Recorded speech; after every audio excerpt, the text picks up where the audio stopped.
Doctor Luis Ramos Reyes, magistrado en el exilio del TSJ, Tribunal Supremo de Justicia de Venezuela, gracias por permitirnos esta entrevista para el Vocero News y compartir con usted sobre la situación por la que está atravesando Venezuela en este momento.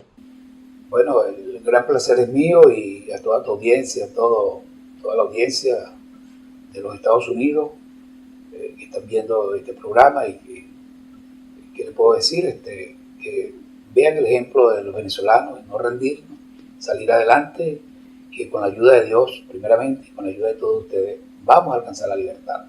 Venezuela se merece la libertad y los países del continente se merecen ser libres y tener paz y vivir en armonía. Y el petróleo venezolano debe estar al servicio de las causas justas y nobles, y no al servicio del narcoterrorismo, del narcotráfico, de los terroristas, del crimen organizado, tal cual como se ha venido usando. ¿De qué parte de Venezuela es usted, doctor Ramos? Yo soy llanero, yo soy de Guasdualito, del estado Apure. Llanero. Llanero. De montar caballo, de recoger ganado todos los días en la mañana, de arriar el ganado, de ordeñar, de pescar. ¿Cuánto tiempo tenía usted sirviendo al sistema judicial en Venezuela? Ni un día. Es a partir del momento que me juramentaron como magistrado el 17 de julio del año 2017 que quedo al servicio de mi país en el sistema judicial. Nunca no quise ocupar cargos públicos durante los 20 años de la dictadura, ni un día al régimen, por ninguna vía. Jamás llegué a aceptar un céntimo. En una oportunidad me designaron juez para el estado Lara y me llegó la credencial el día viernes, y el día lunes le llevé de una vez la renuncia, no la aceptaba. No iba a trabajar para el régimen, jamás. No podía llegar a mi casa con un salario mal habido de un régimen dictatorial. Ese no soy yo. Cuéntenos qué pasó ese 21 de julio del 2017 cuando usted empieza a ser parte del TSJ. Ese fue un día en que la Asamblea Nacional nos convoca, ya habíamos concursado, se había abierto el concurso de credenciales meses atrás, y bueno, concursé. Yo, de verdad, yo le oculté a toda mi familia, a mis hijos, le pido perdón, le oculté esto, fue fuerte, todavía es fuerte. Pero llegó el día, me llamaron un día antes que me habían seleccionado como magistrado del Tribunal Supremo y me fui a la ciudad de Caracas. Ese día iba a grabar un programa de televisión y con eso logré ser discreto con la familia de que iba para el programa de televisión a grabarlo.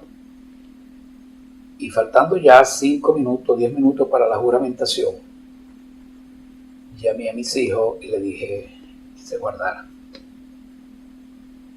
Claro, la seguridad de ellos primero que todo. Y les informé que había sido designado magistrado, que iba a aceptar esta responsabilidad y que mi país me necesitaba. Es fuerte. Muy fuerte. ¿Qué pasa posterior a eso, doctor Ramos? Bueno, ya para el momento de la juramentación sería la 1 de la tarde. En el momento de la juramentación, una vez que salgo de la juramentación, ya Nicolás Maduro, el dictador, tomó en cadena nacional, radio y televisión, giró las instrucciones de 30 años de cárcel para nosotros los magistrados por el delito de traición a la patria, por habernos juramentado como magistrado del Tribunal Supremo. Nos calificó delito, calificó todo y ordenó la captura de los magistrados.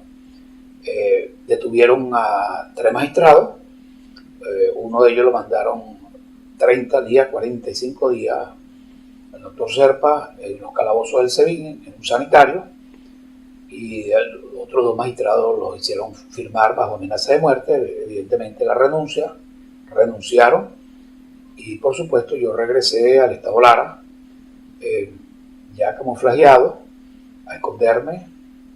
los días que me escondí, fui el último magistrado en salir de Venezuela. Yo duré 3 meses en resistencia. El resto de mis compañeros salieron en las 24 horas siguientes. Y otros ya en los 15 días, sucesivamente. Pero esa resistencia, ¿porque usted quería quedarse en Venezuela o no había tenido la oportunidad, como quizás los otros magistrados, de poder salir? No, yo tenía la oportunidad, sino que dimensioné que venían las elecciones de gobernadores y habiéndose ganado la Asamblea Nacional, a pesar del fraude, habíamos sacado lo que es los demócratas, 112 diputados. Veía evidentemente se iba a ganar todo el país, todas las gobernaciones. Y en consecuencia, ahí era un duro golpe para el gobierno nacional y podía caer la dictadura. No fue así. Se robaron todo el proceso electoral, cambiaron todo el proceso electoral y vi ya el dominio del régimen de manera total, descarado, grotesco.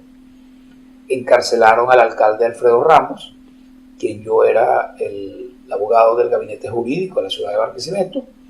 Lo encarcelaron 24 horas posterior a mi juramentación, lo destituyen, lo encarcelan, le quitan de alcalde de la ciudad, lo mandan a la cárcel del SEBIN, y así sucesivamente. Ante esta situación, espero el resultado electoral, creo que el 15 de agosto, y una vez que se da el resultado electoral, pues ya tenía yo previsto montar mi plan de fuga, tal cual como lo hice, para fugarme.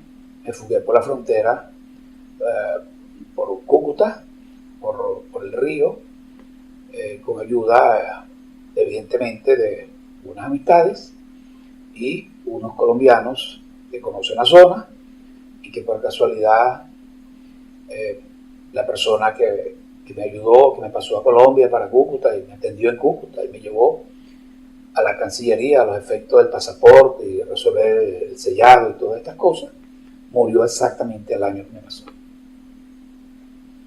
Hoy lo recuerda con gran tristeza. Para el momento de su muerte fue muy fuerte, cuando me enteré.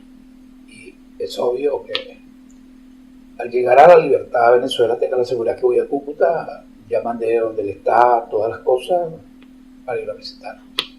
Sí, bien. Vamos a la actualidad, doctor Ramos. Ya después de casi 2 años en el exilio, ¿cómo se siente hoy? Hoy me siento muy fortalecido y creo que el objetivo de nuestra causa, de nuestra lucha por la libertad del país, ya lo tenemos en el 95% logrado. Hemos logrado, empezamos de cero, como magistrado, hemos logrado hacerle un juicio a Nicolás Maduro, lo hemos condenado. Tiene una condena de devolución de $35 millones por una parte del dinero que recibió de la empresa Odebrecht y el reintegro que tiene que pagarle a la República y todo el daño causado por $35.000 millones de puras obras que no se hicieron, y las pocas que lograron intentar hacer también se perdieron todas, no se concluyeron ninguna. Puentes que no existen. ¿Cómo realizaron ustedes ese juicio? En Venezuela existe lo que es la ley de la informática y nosotros nos conectamos vía internet, la computadora, a los magistrados en Colombia, en Chile, en Panamá y aquí en los Estados Unidos, en 3 partes diferentes. Nos conectamos, la fiscal general presentó la formal acusación, que es la competente constitucionalmente para el enjuiciamiento del presidente, en este caso el dictador, la fiscal Luisa Ortega Díaz, también huyendo, también en el exilio, pero es la fiscal titular general de la República, es la fiscal designada por la Asamblea Nacional, es la fiscal titular. El cargo de la fiscalía está usurpado en Venezuela. Venezuela está usurpada la Fiscalía General de la República, el Poder Ciudadano todo. El Poder Judicial está usurpado por una persona que no son magistrados y funcionando todo al margen de la Constitución. Por eso es que le digo que la Constitución evidentemente no sirve. En una sociedad donde se usurpan los cargos de los poderes públicos, por Dios, tal cual como está Nicolás Maduro, usurpando la función de la presidencia de la República, funciones constitucionales, soportado exclusivamente en las armas de unos narcotraficantes que ejercen el mando militar aquí en Venezuela. ¿Cómo pueden funcionar en este momento 2 gobiernos? Primero, que el presidente Guaidó es el presidente constitucional de Venezuela. Eso se llama en derecho reserva constitucional. Es el artículo 233 el que lo designa presidente de la República.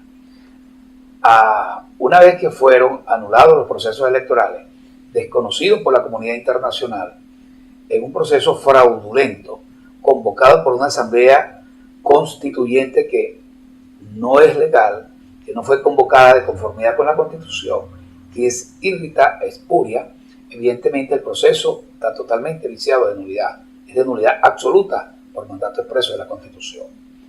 Un proceso electoral presidencial que debía ser convocado en el último trimestre del año, agarró Nicolás Maduro y lo hizo en el mes de marzo para burlar la Constitución, por fuera de los lapsos constitucionales.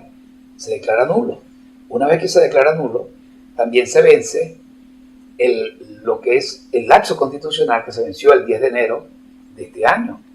Y es ahí donde Nicolás Maduro, el país, queda totalmente acéfalo a la presidencia de la República, y es donde entra a funcionar lo que se llama reserva constitucional legal, que es el artículo 233, que establece que el presidente de la Asamblea Nacional se encargará de la presidencia de la República, de manera que Juan Guaidó es el presidente constitucional de Venezuela, encargado, no es interino, no es nada, está encargado allí hasta que lo supla un presidente electo constitucionalmente. De todas maneras, la nación tiene que ir a elecciones. Así es. Evidentemente, Juan Guaidó está encargado de la presidencia de la República y él debe, no él, sino el Poder Electoral, una vez que se pueda designar por la Asamblea Nacional los rectores del Poder Electoral para colocar el Poder Electoral de conformidad con la Constitución, apegado a los principios de legalidad constitucionales, ahí ese Poder Electoral convocaría elecciones y el presidente Juan Guaidó puede evidentemente tiene que entregar el poder al presidente que salga electo, si no es que él mismo pudiera optar a la presidencia. A él no le está prohibido para nada en absoluto aspirar a la presidencia.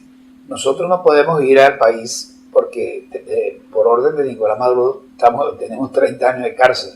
De una vez nos va a encarcelar a todos. Es evidente que nos va a encarcelar.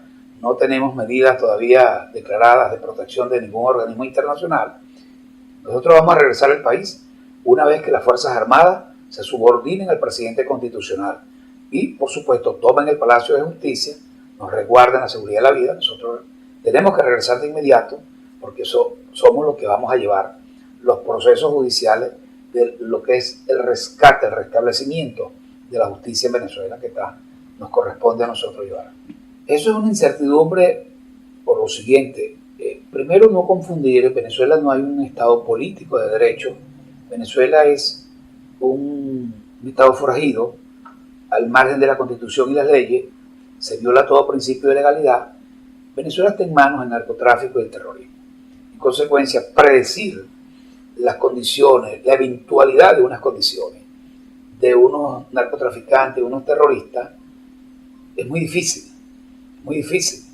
En consecuencia, evidentemente, saber sus pasos, no. Ellos están adueñados del país más rico del continente, es el botín más rico del continente y por supuesto que es difícil quitarlo. Venezuela tiene que haber una injerencia humanitaria para poder tomar el país, meterse por esa vía al país, para poder primero cubrir las necesidades de ese pueblo que muere de hambre, sin medicina, enfermos en los hospitales, los niños, todas estas cosas. Y evidentemente tienen que ir a obligar a estos dictadores a deponer las armas y subordinarse al presidente constitucional que ya el mundo entero ha reconocido. Está llegando por Colombia una ayuda humanitaria con cientos de toneladas de ayuda, entre eso comida a la población.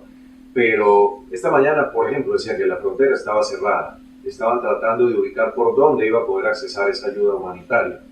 Es evidente. El régimen, como te digo, es una dictadura, es un régimen forajido de narcotráfico, de terroristas. Permitir la ayuda es permitir que los venezolanos permanezcan en Venezuela.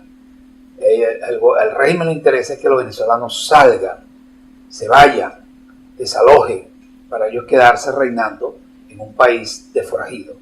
Evidentemente que la ayuda internacional llevaría algo de paz, algo de tranquilidad a ese pueblo que está menguado. En consecuencia, a ellos no les conviene que llegue esa ayuda. Yo creo que la comunidad internacional tiene que entender esto, tiene que actuar y por la vía de la injerencia humanitaria abrir los caminos, abrir los pasos y asistir al pueblo de Venezuela. Ya en Venezuela, cuando ya yo me fugué, pues en el 18 de agosto, 19 de agosto del 2017, ya en Venezuela ya no quedaban perros, ya los perros se los habían comido en las calles, en la capital de la República, en plena vía pública, en las avenidas. Mataban a los perros, se los comían. Los presos se los comen, los matan en las cárceles. Todos los días los niños muriendo en los hospitales, las madres dejando a los niños en los basureros, dejando a los niños en cajas en la calle. No tienen con qué mantenerlos. Las palomas de los parques se las comieron todas. Los animales, los tigres, las jirafas del parque de Caracas se las han comido todos los animales de los parques. Tienen que matarlos y comérselos, muriendo de hambre. Y todo eso con la complicidad de los gobiernos de las diferentes regiones. Ya basta. Todo con un mal manejo, con una errónea interpretación del concepto de soberanía de los pueblos. Manejan este concepto y se lo permite que lo manejen los criminales, los gobiernos, la dictadura.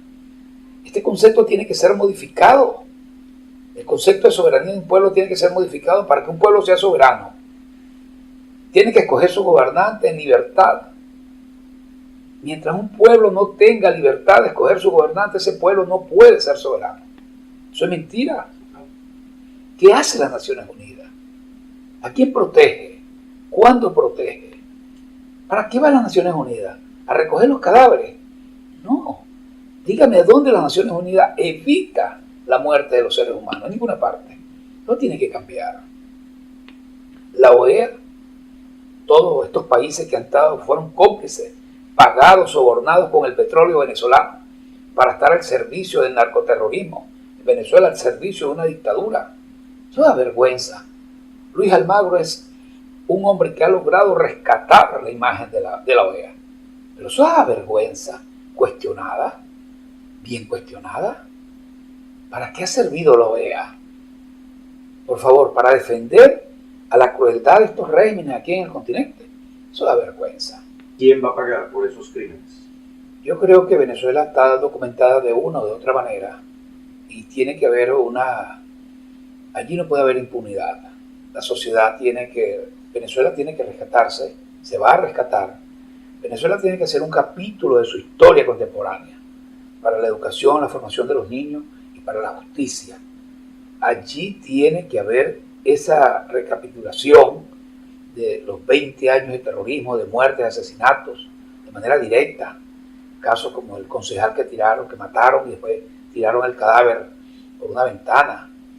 Los diputados presos, encarcelados sin antejuicio, con prohibición expresa de la Constitución Nacional, violándole la inmunidad parlamentaria, por Dios. Tienen que pagar esos funcionarios, todos, los judiciales y los policiales. Y hay jueces que son culpables de esto, que con la investidura de juez estaban al servicio del crimen organizado y utilizaban la investidura de juez para mantener una dictadura y una organización criminal en el poder. Tienen que pagar. Venezuela no puede, Venezuela tiene que reconciliarse. Pero una cosa es reconciliarse y una cosa es la impunidad. Los delitos de violación de derechos humanos no son prescriptibles. Sí, una de las ofertas de Juan Guaidó es una amnistía al gobierno y a todo su régimen. ¿Cómo funcionaría? ¿Cómo cree usted que funcionaría esa amnistía? La amnistía es precisamente para los funcionarios que en este momento vayan al rescate de lo que es la libertad y la democracia. Está previsto en el artículo 333 de la Constitución Nacional. Todo ciudadano investido no de autoridad tiene el deber de hacer vigente la Constitución. En consecuencia, con ese mandato constitucional, el planteamiento de la amnistía del presidente Juan Guaidó tiene plenamente cabida para esas personas que se levanten para deponer a este régimen dictatorial. esa amnistía no va a cubrir los crímenes de lesa humanidad, no los cubre, porque la Constitución expresamente los prohíbe. Y en el caso de los militares involucrados, ¿funcionaría lo mismo o sería una justicia especial para ellos? No, la justicia debe ser una sola. Habrá las consideraciones que haya. Yo sí creo que debe haber una reforma constitucional de manera inmediata al país, donde esos militares que atentaron contra la Constitución y civiles, porque no únicamente militares, además civiles, que violaron la Constitución, que colocaron al país, se lo entregaron a gobiernos extranjeros, como en el caso de Cuba y a Rusia. Yo creo que evidentemente en una reforma constitucional estas personas tienen que quedar inhabilitadas de por vida para ocupar cargos públicos. Pero además, quienes cometieron crímenes de lesa humanidad tienen que pagar esos crímenes. ¿Conocen en persona a Juan Guaidó? ¿Había usted sabido antes de Juan Guaidó? No, solamente le veía por las redes sociales, con Leopoldo López, una persona, un dirigente, como los demás dirigentes, más bien de muy bajo perfil, y asumió esta responsabilidad, pero no le conozco personalmente, lo ha hecho excelentemente bien, ha sabido asumir no únicamente la responsabilidad, sino la gallardía de enfrentarlo a sabiendas que está enfrentando un régimen terrorista, criminal y de narcotráfico, y que gracias a Dios el continente, los Estados Unidos, el presidente Trump, han tenido la visión de resguardarle la vida, de garantizarle en algo la vida, y eso le ha permitido dar los pasos que ha venido dando para alcanzar la libertad. Yo creo que el caso Venezuela, que realmente es una fórmula que yo la califico como la fórmula Trump, debe estudiarse y practicarse para aplicarla en todo el continente y poder nosotros, los ciudadanos demócratas, los ciudadanos libres, luchar por nuestros pueblos y alcanzar la libertad de estos pueblos. Caso Nicaragua, caso Cuba, caso Bolivia, sucesivamente. Como ciudadano y aún como magistrado, sí puedo hacer un llamado al país y a toda la clase política del país. El país necesita en este momento una candidatura de unidad, tal cual como se dio la unidad perfecta para escoger los diputados, donde participamos todos los ciudadanos y logramos quedarnos con 112 diputados, que da la mayoría calificada de la Asamblea Nacional. De manera que si en Venezuela, una vez restablecido el orden democrático, debe permanecer, a mi modo de ver, una candidatura unitaria, una candidatura que le permita totalmente, no por temor a perder nada, sino que permita la unidad de un gobierno, de unidad nacional que necesita el país, para reconstruirse y con un acuerdo que no haya reelecciones de ninguna naturaleza, porque esa reelección más el fraude cometido por el dictador Nicolás Maduro es lo que ha llevado a la desgracia de 20 años de fraudes en Venezuela y la destrucción total del país y su economía. Magistrado Ramos, ¿cree usted que la reconstrucción de Venezuela se lograría por sí sola con su economía, pues que todos sabemos en este momento ha sido bastante dañada, o Venezuela necesitaría la ayuda económica de otros países? Sí, Venezuela está devastada totalmente. Venezuela no se puede recuperar, ni ningún país, no se trata de Venezuela. Venezuela es el país más rico del continente. Se va a recuperar en primer orden mejor que otros países, es evidente, su recuperación. Pero Venezuela necesita forzadamente ayuda internacional. Venezuela necesita, evidentemente, del Fondo Monetario Internacional, del Banco Mundial, recursos para la inversión de lo que es la inversión social, lo que es la inversión política del país, en la economía, para establecer y el crecimiento y el desarrollo.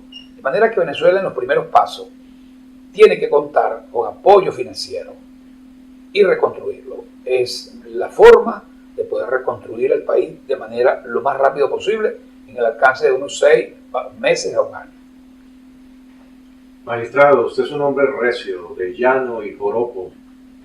Un mensaje al bravo pueblo de Venezuela. Bueno, Venezuela le está dando un ejemplo al mundo Venezuela no se ha rendido.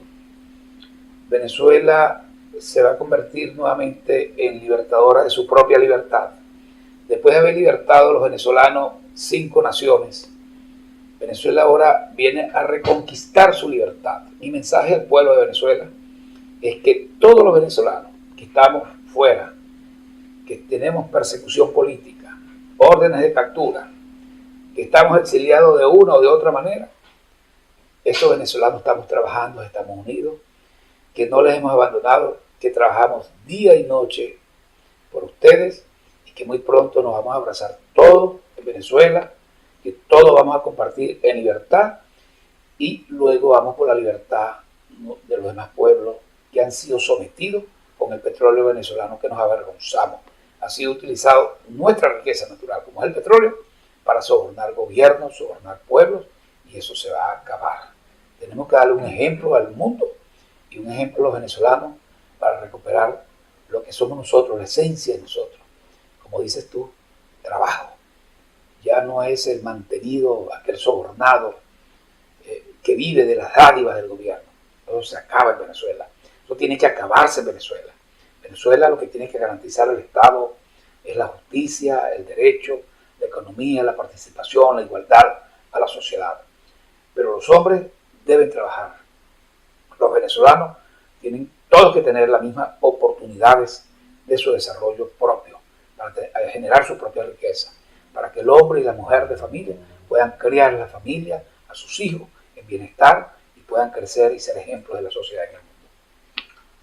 Igualmente, magistrado, ¿qué mensaje le enviaría a usted a Nicolás Maduro y a las fuerzas militares hoy, desde el exilio?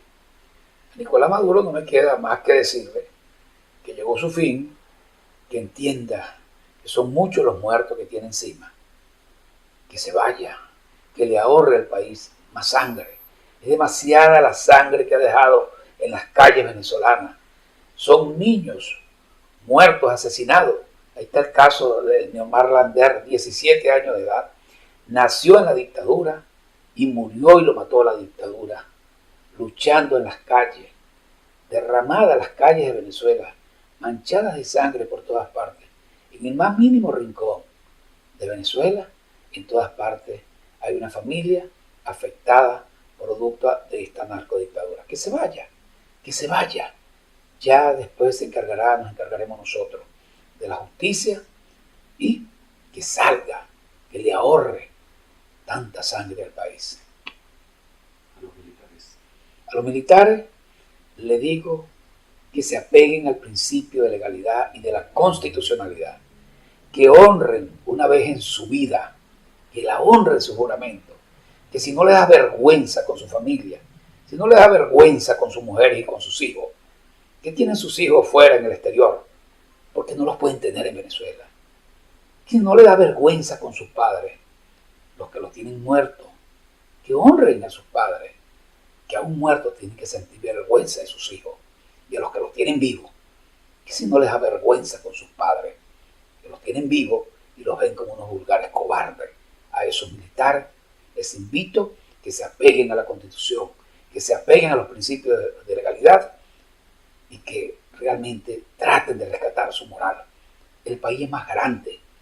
El país no es Nicolás Maduro. El país no tiene nombre. Por favor, Venezuela es de todos nosotros, de esos militares cobardes y de nosotros que estamos luchando por su libertad.